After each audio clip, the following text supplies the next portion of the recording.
हमारे joint pain के series चल रहे हैं। अपर एक्सट्रीमिटी हमने कवर किया है, लोअर एक्सट्रीमिटी में हमने हिप पेन से शुरुआत की थी। आज हम बात करेंगे नी जॉइंट के बारे में। तो हम देखने वाले हैं कि नी जॉइंट अगर आपका पेनफुल है या स्टिफ है, ज़्यादा हम लोग मूवमेंट्स के बारे में बात करेंगे। तो स्टिफ है तो आपके मूवमेंट्स कैसे बढ़ाने हैं और स्ट्रेंथ भी कैसे बढ़ाना है। अक्सर इसकी ज़रूरत कोई ट्रॉमा के बाद होती है, यानी कोई इंजरी हुई है, आपका रेस्ट फेज ख़त्म हुआ है और आपको कसरत चालू करने बोला है डॉक्टर ने, या फिर बहुत बार बिना कोई इंजरी के भी ये प्रॉब्लम्स होते हैं। नी जॉइंट में हम दो मेन मूवमेंट्स के बारे में बात करेंगे, बेंडिंग और स्ट्रेटनिंग। ये दोनों ही इम्पॉर्टेंट है आपके फंक्शनल डेली एक्टिविटीज़ के लिए, और दोनों से ही आपके एक्टिविटी और स्ट्रेंथ बढ़ाने हैं। तो अगर रीसेंट इंजरी है या बहुत पेन है तो काफ़ी बार पैर को मोड़ना, घुटना मोड़ना बहुत ही मुश्किल हो जाता है, ये मूवमेंट नहीं कर पाते हैं। तो शायद आप इतना ही घुटना मोड़ पा रहे होंगे शुरुआत में। तो आपको ये हमेशा ध्यान में रखना है कि आप कोई भी कसरत कर रहे हैं तो आपको ज़बरदस्ती से कोई भी मूवमेंट नहीं करना है। बहुत पेन हो रहा है तो आपको नहीं करना है, आपको आराम से ही करना है, माइल्ड पेन के साथ, यानी हल्का दर्द हो रहा है उतना ही करना है। तो अगर आप ये नहीं कर पा रहे हैं तो बस आपके हाथों की मदद से आप जितना उसको ले कर पाते हैं, फोल्ड कर पाते हैं, उतना करिए और फिर धीरे धीरे उसको छोड़ दीजिए। ओके, जबरदस्ती से आपको नहीं करना है, आपको हल्का दर्द हो उतना ही करना है और छोड़ देना है। ओके, आपका जो पेन है वही आपका गाइडेंस होगा। ये बेल्ट बांधा है, आप दुपट्टा बांध सकते हैं, उसका एक एंड हाथ में पकड़ना है और बेल्ट की मदद से आप धीरे धीरे धीरे धीरे पैर को फोल्ड करना है, इस तरह से। आपको जब लग रहा है कि आप मूवमेंट कर पा रहे हैं तो आप बिना मदद के करिए, सिंपल, राइट। और आपको अभी लास्ट का रेंज नहीं आ रहा है तो आप फिर उसको पैर को थोड़ा सा उठा दीजिए, इस तरह से थाई को पकड़िए और धीरे धीरे पैर को मोड़ने, अपने आप मोड़ने दीजिए with the help of gravity, right. तो ग्रेविटी से भी आप काफ़ी सारी मूवमेंट्स कर सकते हैं। इस तरह से छोड़ना है और एकदम लास्ट रेंज के लिए आप फिर यहाँ पे पकड़ के कर सकते हैं, इस तरह से, राइट। काफ़ी बार आपका फुल बेंडिंग आ जाता है, लेकिन उसके बाद भी पेशेंट्स को ये पोस्चर में बैठना नहीं पॉसिबल होता है या दर्द होता है, और काफ़ी लोगों की इच्छा होती है कि उनको इस तरह से भी बैठना है या क्रॉस लेग सिटिंग बैठना है।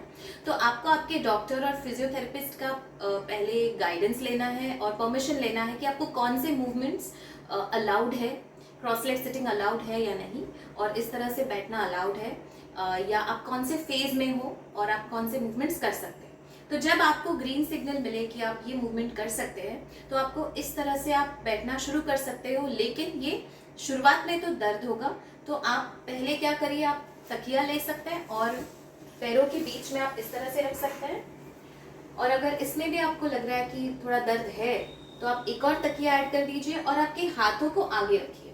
तो हाथों को आगे रखने से क्या होता है, पूरा वजन आपके पैर पे नहीं आएगा, घुटनों को थोड़ा आराम मिलेगा। तो इस तरह से आप शुरुआत में कर सकते हैं। जब आप ये कंफर्टेबल हो जाए आपको, फिर आप तकिया निकाल दीजिए, इस तरह से बैठिए, और जब ये कंफर्टेबल हो जाए धीरे धीरे आप हाथों को पैर पे रखिए। ओके, तो ये पोस्चर में लोगों को बैठने की इच्छा होती है, तो डेफिनेटली आप इस पे धीरे धीरे काम कर सकते हैं।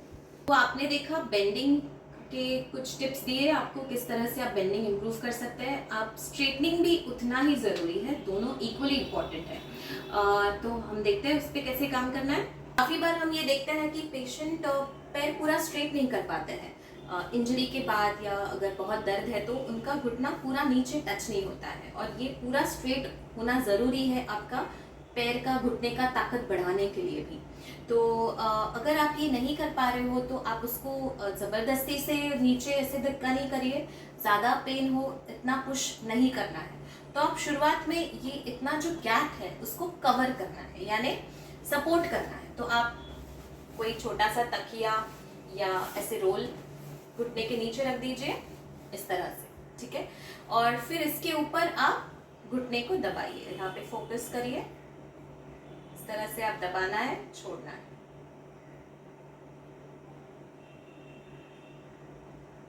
आपका जब बेड पे टच होने लगेगा पैर, तभी घुटना दबाइए, ओके। तो अगर आपका पहले घुटना बेड पे नहीं टच हो रहा है तो आप उसको जबरदस्ती नहीं करना है, पहले आप उसको सपोर्ट के साथ तकिए के ऊपर करना है, फिर धीरे धीरे आपको डायरेक्ट टच करके घुटना दबाने वाला कसरत करना है, ओके।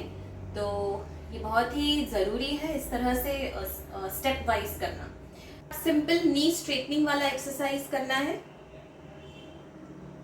ये आपका मूवमेंट के लिए भी अच्छा एक्सरसाइज है, आपके स्ट्रेंथनिंग की शुरुआत करने के लिए। जैसे अभी आपको ताकत बढ़ाना शुरू करना है तो ये एक अच्छा एक्सरसाइज है, इससे आपके घुटने का, थाई मसल्स का ताकत बढ़ता है, ओके। इसको आप लेट के भी एक और बेटर तरीके में कर सकते हैं। घुटने के नीचे एक रोल रखा है जो कड़क होना चाहिए, सॉफ्ट नहीं चाहिए, और आपको एड़ी ऊंचा करना है, घुटना नीचे है और एड़ी ऊपर करना है। तो इसमें आपका मूवमेंट तो बढ़ता ही, आपका स्ट्रेंथ, घुटने का स्ट्रेंथ बढ़ता है।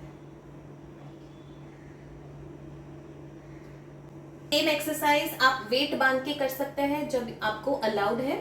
जब आप वो फेज में पहुंच जाए कि आप वेट्स का इस्तेमाल कर सकते हैं, तो का घुटना नीचे और एड़ी ऊपर है, घुटने के नीचे हमने रोल रखा है। तो ये एक बहुत ही अच्छा एक्सरसाइज है आपकी थाई मसल्स को स्ट्रॉन्ग करने के लिए। जिम में भी ये एक्सरसाइज में आप वेट बांध के कर सकते हैं।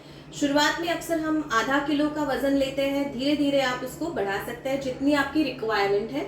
आपको वहां तक वजन बढ़ाना है जहां तक आपका पैर का ताकत आपके दूसरे पैर जितना ना हो जाए, तो वो आपका गोल रहना चाहिए। पीछे जो मसल्स है तो आप उल्टा लेट के इसको कर सकते हैं।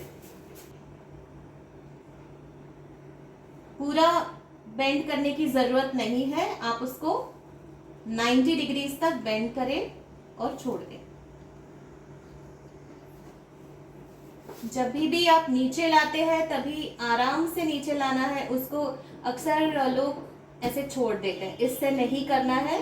आपको धीरे से ऊपर और बहुत धीरे से नीचे नीचे लाना है, कंट्रोल रहना चाहिए। काफ़ी एक्सरसाइजेस मिलते जुलते हैं हिप और नी इंजरी के लिए, तो आप दोनों वीडियोस को फॉलो करिए।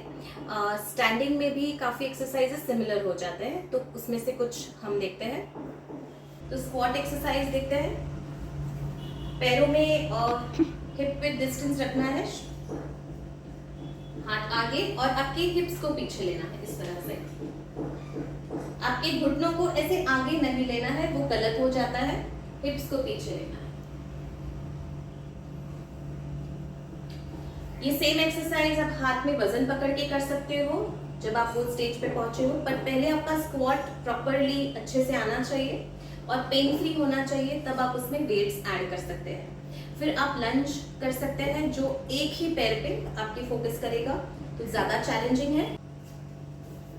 पीछे वाला जो पैर है उसको जमीन की तरफ लेके जाइए। आपको बैलेंस नहीं हो रहा है तो आप पहले शुरुआत में सपोर्ट लेके करिए और फिर आप धीरे धीरे सपोर्ट हटा के कर सकते हैं। फिर आपको पैर चेंज करके भी करना है। तो काफ़ी एक्सरसाइजेस नी और हिप के कॉमन है, तो आप आपके फिजियोथेरेपिस्ट की गाइडेंस के अनुसार आपको करने हैं। आपको इन एक्सरसाइजेस में या हिप या नी पेन के बारे में कोई क्वेरी है तो डेफिनेटली कमेंट सेक्शन में पूछिए। आपको ये वीडियो यूजफुल लगा है तो ज़रूर शेयर करिए। धन्यवाद।